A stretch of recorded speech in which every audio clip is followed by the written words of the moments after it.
Hello there, and welcome back to Happy Chemicals. I'm your host, Christian Rivera. It's been a little while since I've done something on video, so I'm going to be a little uncomfortable. But and it's actually a pretty heavy topic to pick to start to do this on video again. But I feel like I'm ready, or at least there's an impulse to do it, and I'll see what happens. Like what I'm thinking about right now is getting back to some of the original intention of this podcast, which is about conveying some of my internal world and helping people who are sort of self-seeking for psychological growth and, you know, through my story. And essentially, it's like a personal journal. I'm storytelling, I'm sharing my life, I'm sharing things that I'm figuring out, and perhaps it helps you. But I'm not a psychologist. I'm not a professional in the psychological realm at all. Just a person who is an enthusiast, who looks at stuff, who researches things based on things I'm trying to figure out about myself. Right. So there's your disclaimer. And then secondly, to tack on to that disclaimer, if you're someone who's going to come in here and be like, "Oh, this is pop psychology, and it's not worth listening to," it's like, yeah, that's all I know. So I'm just sharing what I know. This is not empirical information. This is not something that is something you should take to the bank, right? So use your own discernment. I'm trusting you to do that, and I'm going to share what's happening with me. So this is also a not safe for kids or work episode. This is going to be I'm going to be talking about sexual fantasies, not describing them, but talking about the psychological phenomenon of sexual fantasies and control and power and how that relates to my story. So, funny thing right now is that I'm in a space where I have a lot of work to do. I'm very overwhelmed. The walls are closing in, but for some reason, I'm still taking time to do this, right? And there's a part of me that's trying to claim control over whatever I can, even though my schedule is closing in. I'm a rebel in the four tendencies, perceiver, INTP. I've talked about all these different psychological things. I've explored personality and all these different arenas, right? And in a way, I'm trying to strip away a lot of that to understand the core of some other things that are going on. Something I've personally dealt with and I've talked about on this podcast, or I've talked about on my Substack, let's go C.Note.substack.com. I've talked about sex addiction and sexual fantasies and uh, the pleasure hit of that. And then also a relationship to that is like a dopamine dysregulation. I'm a creative subtype in the Myers-Briggs system of what Dario Nardi talks about as the subtypes. There is Dr. Helen Fisher talks about these four chemically driven types, and I tend to fit into the dopamine driven type. And when I'm on my phone all the time on screens, especially even when I'm working, I'm on screens, there's first of all light hitting your eyes all the time, hitting my eyes all the time, and it creates some mental dizziness. But then also scrolling and looking for things, looking for something that's going to be funny or satisfying or whatever. There's this there's this risk reward ratio that the brain is having dysregulations around. And so if I'm searching on my phone and I'm not finding what I'm looking for, and usually when it comes to being a human, it's like food or entertainment or, whatever, that if I'm not finding those things, then it's, it starts to hurt. It starts to feel like, dopamine addictions or dysregulations or opiate dysregulations are a continued search for a hit of something that gave you a hit, and then it's no longer giving you a hit, right? So something that I've been doing is every once in a while I will take social media off my phone. I'll start to create a distance relationship from my phone, and then I get back into it because then the hit works again. And after a while doing it, just the hit doesn't work anymore. So you're doing the same thing. Your brain basically sends the signal of dopamine saying, whatever you just did, do it again, right? And so you keep doing that, but because in our world we can do that at such a fast iteration, it can create an addiction to trying to seek something that is no longer satisfying us because it's happening too fast. And now I don't know if that's in like a survival mechanism to say like, no, this is a cheap hit. This is not actually a real thing. Or if that is a subject of our times and all of that. Any kind of drug addiction is also the same thing, where you're getting a hit from something and you're doing the same thing over and over again. I think there is something in our psychology and our body and our experience that is driving the need for variety in probably seeking nutrients or seeking partners or seeking experiences. There's something that drives us to seek variety, and I think that's true of the universe. That variety is what creates life eventually, right? It's the variety of physical geological compounds that come together and mixed with heat and time and liquids and stuff. It eventually creates biological life. And I think there is an impulse within us that is allowing us to, or driving us to seek variety. So if we're getting the same dopamine hit from the same thing, from something like porn or something like looking through social media or watching the same YouTube channel over and over and over again or something, that there is something in us that seeks variety. And I'm not just talking about perceivers, which are naturally seeking variety in the Myers-Briggs system, but that as humans, there is a desire and need for some sort of variety at some point, because that is good for our body. It's good for evolution. It's just kind of the natural trajectory of the universe to seek variety and to expand. So that was a bit of a tangent, but all of this coalesces in this idea that when there's these combination of factors that I'm personally experiencing. First of all, there's the phone thing that I just talked about, the dopamine dysregulation. And then there's the constriction of my life related to my personality. So I just took on a second client, and that means double the money, but that also means double the work. So that's more time. And then I already have the demands of my kids, of my wife, and of life. And I have a studio space that requires attention. They're just more external demands. And I thought I was done with that over the fourth quarter, because the fourth quarter is usually a very highly externally demanding time period. But it just feels like the walls are continuing to close in. So as the walls continue to close in, more of my impulses come to the forefront. And now what's interesting is that there's a podcast I listened to recently. It's called This Jungian Life. I love the podcast. They get into Jungian concepts. They do dream analysis. They get into like archetypes and the real gritty stuff from a very professional lens. They're not just playing, dress up with archetypes. They're diving into what it means connected to our psychology. And there's one episode in particular called The Imp of the Perverse. And the imp of the perverse is, first of all, the word imp or impulse comes from that term, imp. And impulse is just the instinctual desire. We all have an impulsive relationship. When we first become humans, that's, as a toddler. And at some point in our human history, we were all mostly impulsive, because like a cell has impulse to drive towards another cell to combine. That's their impulses. Impulses to feed, impulses to take, impulses to be alive, to survive, right?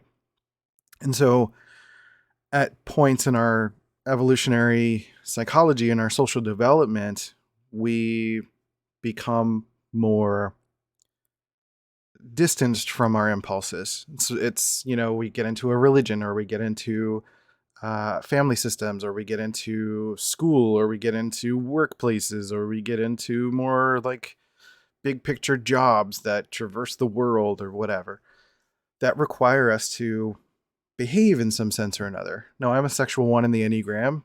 There's a relationship to goodness or behaving that has very much been a part of my psychology all of my life. And behaving is what I would think is the opposite of impulse, in a sense. And now impulse comes up. Sometimes it's trying to teach us something. Sometimes it's trying to show us something.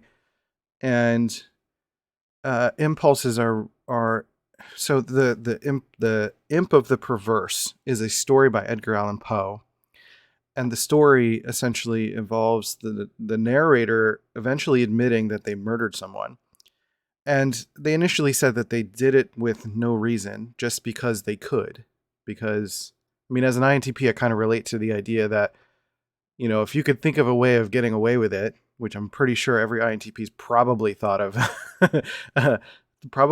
like, how could I get away with that? Not with the intent of doing it, but if I could get, like, what would be the perfect murder? What would cover up my logical tracks, right?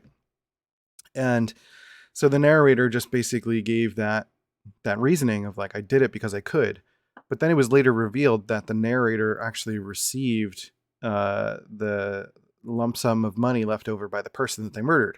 So there was a reason, and it was revealed later.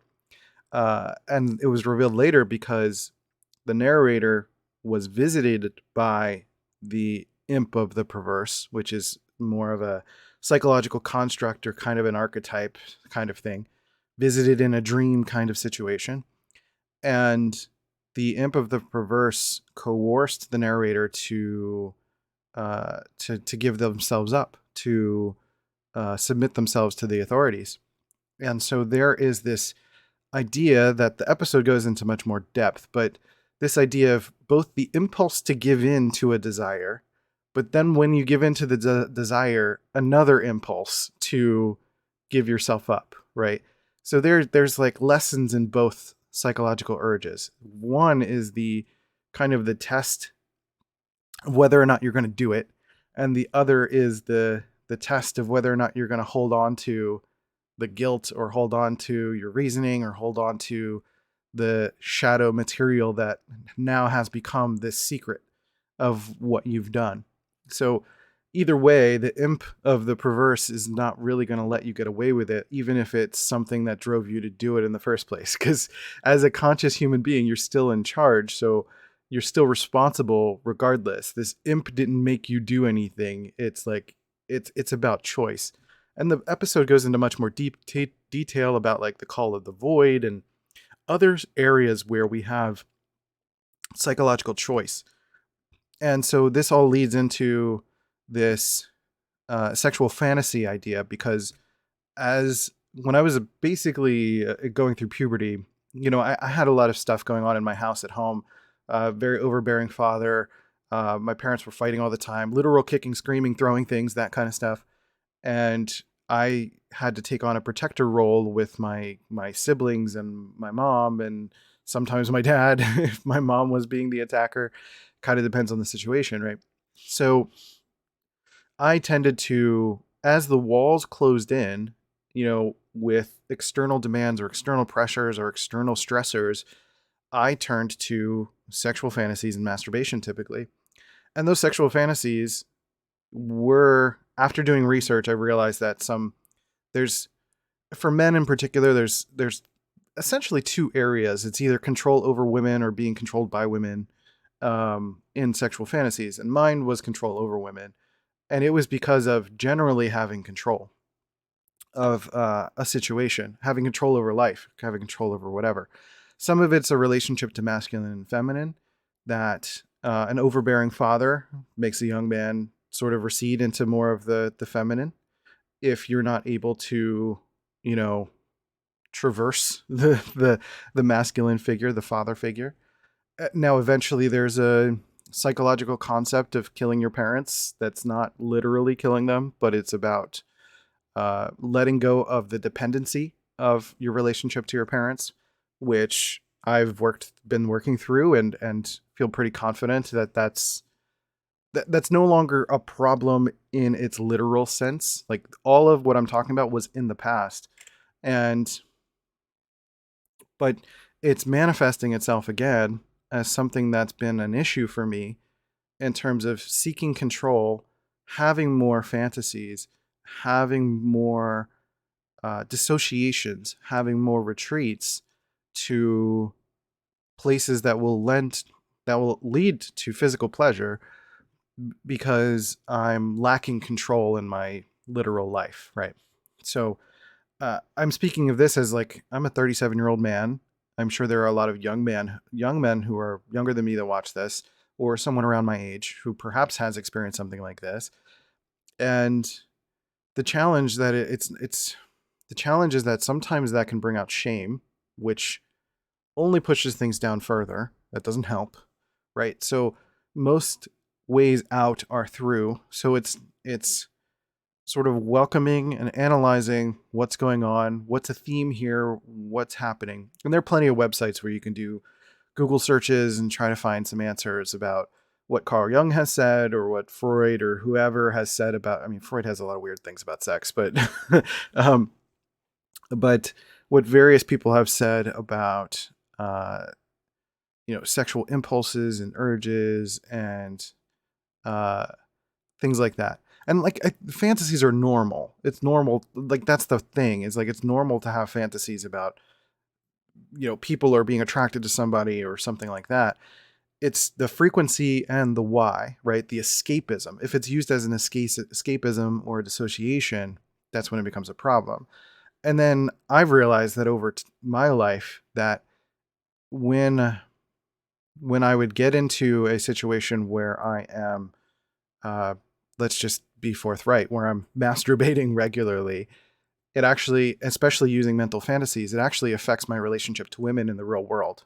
Because at some point, and this is just me being radically honest, that it makes women, from my perspective, turn into a target in a way, right? It opens the idea of objectifying someone because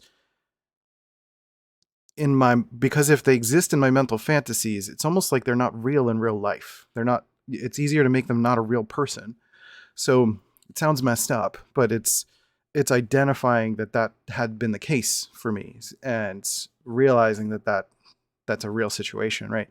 So that's not only, first of all, noticing that is an important incentive because then it keeps you from authentically relating with people or people of the opposite sex. Now, I'm speaking from the male perspective, but I don't think this is very different from a feminine perspective. If you're having male fantasies or you're able to, there's a different kind of objectification, right? And it's becoming much more tolerant to objectify men publicly, but it's not like it's stopped in the other direction. It's everybody's objectifying each other. And I think it's more of the symptoms of these quick hit cell phone sort of uh, relationships, swiping right, all of that stuff. But, the social commentary aside, I think it's just the psychological effects that it has on us to turn towards the opposite energy or the opposite sex as a means of solace, as a means of sexual comfort, of pleasure comfort, but not relating comfort or not holding or not being with, right? And so sometimes when you're going through that, I mentioned that like killing your father or mother figure sort of feeling. Uh, it's one thing to step into the role that you just killed off versus finding a replacement for that role. Sometimes it's like I want to find a mentor or I want to find uh, a Jordan Peterson type or a Stacey Abrams type or someone or a Queen Bee, looking at Beyonce as everyone's mother or something, right? Like there is this outsourcing of the internal parenting that starts to happen, right? It goes from the external parenting to internal parenting. So what I'm basically suggesting in this confusing roundabout talk is that, I'm trying to organize my thoughts here. This is not I did not pre-plan this. That psychologically, my father, who was the overbearing type, is dead. My dad now, my father now is a much different person than he was then. But in my mind, the psychology of that person who is running my life psychologically, he is dead. I've killed that person. And now someone in my psychology needs to step up, right? And that's kind of what I'm wrestling with. So my world around me is getting overwhelming. It's getting overbearing. There's a lot of things I need to do. I'm on a track. I'm stuck. I'm busy, But then I'm doing podcasts like this where I'm very much utilizing my time in more impulsive personal ways. That finding pleasure in all of that is important. So this is joyful for me. I really like expressing myself and I get a release from this. But then it's also important to make sure that I do stay disciplined, right? So like I get frustrated sometimes when there's like the masculine discipline of like just be stoic and eat steak and blah blah blah blah blah. Not everyone needs to do not every man needs to do masculine work. Sometimes you need to do more feminine work. For me, I think I do need to do more physical masculine work. Um, but I also need the container, right? Another way to think of masculine and feminine is if you think of one of those wind up. Why am I not thinking of the name? But the wind up thing and the ballerina dances and stuff like that. The masculine is the container and the ballerina is the feminine, the dancing, right? So you can't freely dance as feminine without some sort of masculine container. Usually that's some sort of society or on a much smaller scale that might be a building or a construct, something that's sturdy and stable and stoic. And then you can dance and move and play within it. And I think in a lot of ways, I'm needing to distance myself from the masculine energy that I grew up with, the overbearing masculine energy that I grew up with that is making me feel inferior. And perhaps I haven't fully killed that energy as much as I thought I have. That overbearing masculine energy that's making me feel small and therefore seeking power over somebody else. I don't do that physically in my actual life, but again, that's because there's shame associated. I just limit that to the fantasy world, right? And so if what I'm proposing to myself, and perhaps I'll come back and report, is finding ways to take control. Like right now, I'm kind of taking control. Now, there are going to be consequences to this because I have work to do and it pushes the clock back and I've still got stuff to do. But I'm taking the moment right now to take control and express something and do something that I want to do. And I think that's really what it is at its core. If I strip away narratives about childhood and narratives about the specific story of the specific people and the specific thing, if I look at the code of the situation, it was me feeling out of control, not being able to find or create my own sources of pleasure or fun or excitement or going in the direction I want to go in, and resorting to what I could get, which was physical pleasure and and therefore mental pleasure, right? So one last thing I wanted to mention was, and this is more conspiracy territory. This is not actually anything proven by any sort of psychological standards, but if you think about the Enneagram head, heart, and body types, I do think there is a masculine and feminine relationship to each of the three centers. That I think that if, you know, in terms of the gut and the body, there's very much a physical masculine feminine relationship. Even if you're transgender and reckoning with the physical body situation versus how maybe you feel you are or what you think you are, that there is a gut instinctual physical relationship because our physical bodies are different. Masculine men and female, male and female bodies are physically different, chemically different. And so there are relationships to that in terms of what our impulses are, what our desires are, and all of that. Not suggesting what they are, but so much as something to explore within yourself, how that manifests. The heart is more like wants and desires. It's passion, it's impulse, it's feeling, it's connection, it's relating, it's relationships. And again, if we're short circuiting our relationships by, you know, by basically me, for example, diluting my relationship to women as something that's a power over in my head, then I assume I have power over in life.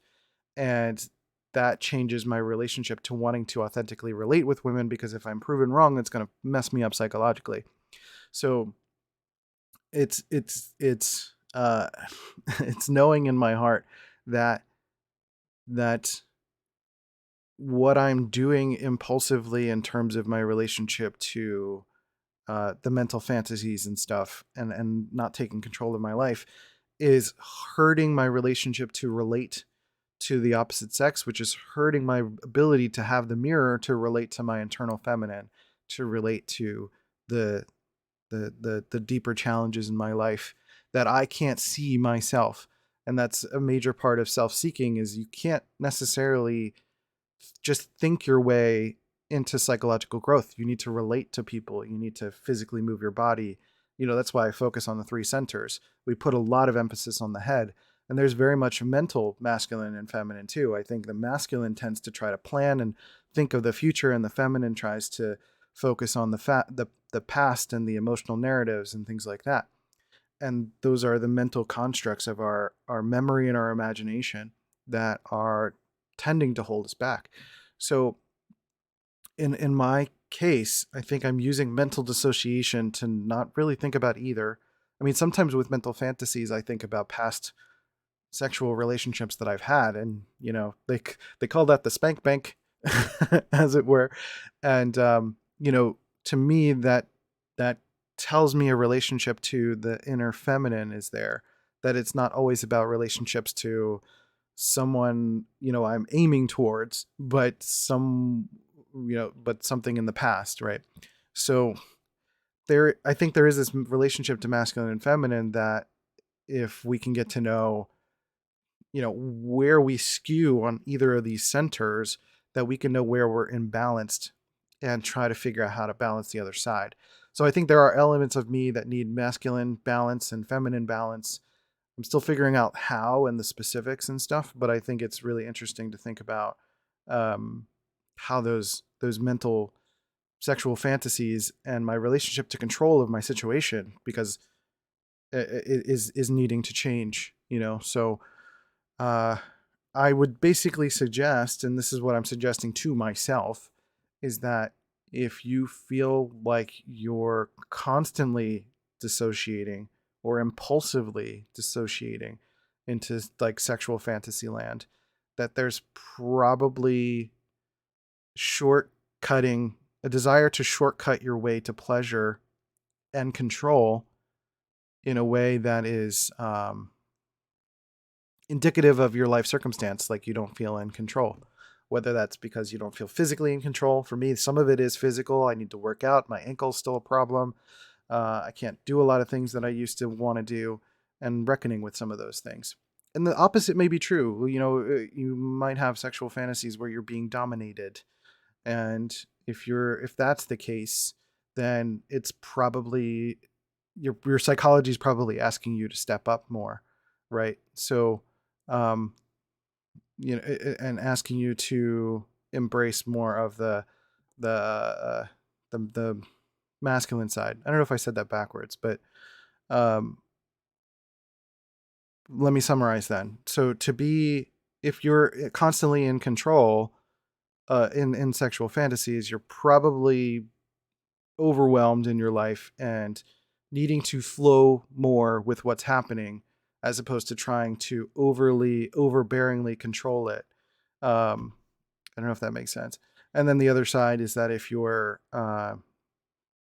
being dominated in your fantasies, that you're more likely not uh, stepping into your masculinity and needing to assert yourself a little bit more. So I probably said that backwards the whole video, but again, this is not psychological advice. Uh, think about how that relates to your life, and that's really what I should be saying. Honestly, is like, if you're having fantasies in one direction or the other, think about how that juxtaposes to your life and maybe what's out of balance, and try to balance that. So I don't know. I'm still thinking about it. I'm still trying to put this all together. It's like a bit of a puzzle. But that's why I talked about it for 30 minutes. So I'm going to wrap this up because I got 30 seconds left. But I appreciate you for listening. Maybe I'll do more videos of me talking on screen and sharing more of this stuff and what I'm trying to figure out and all of that. happychemicals.org if you're an INTP looking for some support. You can also join and subscribe to my Substack at letsgocnote.substack.com. You can leave some financial support there. I do some writing, sharing more of this stuff there. So I have been Christian Rivera. This is Happy Chemicals. Thanks for watching and listening. I appreciate you, and I'll see you next time. Bye.